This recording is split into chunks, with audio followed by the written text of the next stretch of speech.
আসসালামু আলাইকুম সবাইকে। আশা করি আল্লাহর রহমতে সবাই ভালো আছেন।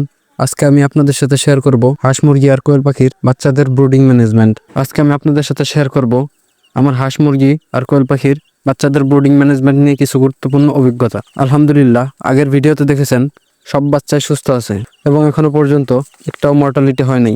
এর পেছনে সবচেয়ে বড় কারণ হলো সঠিক তাপ, পরিষ্কার পরিবেশ আর নিয়মিত পর্যবেক্ষণ। প্রথমেই বলি তাপের কথা। যেহেতু বাচ্চা সংখ্যা কম, আমি এখানে শুধু 100 ওয়াটের একটা লাইট ব্যবহার করছি। বাচ্চাগুলো যদি বেশি লাইটের নিচে জড়ো হয় তাহলে বুঝতে হবে ঠান্ডা লাগছে, আর যদি লাইট থেকে দূরে সরে যায় তাহলে বুঝতে হবে তাপ একটু বেশি হচ্ছে। এভাবেই আমি প্রতিদিন তাপ অ্যাডজাস্ট করি।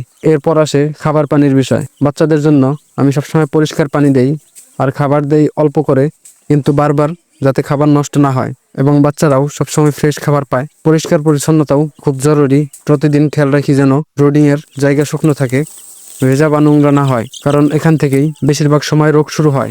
আরেকটা গুরুত্বপূর্ণ কথা, মিশ্র ব্রোডিং করলেও আমি বাচ্চাগুলোর আচরণ আলাদা আলাদা করে লক্ষ্য করি, কারণ হাঁস মুরগি আর কোয়েলের চাহিদা একরকম না।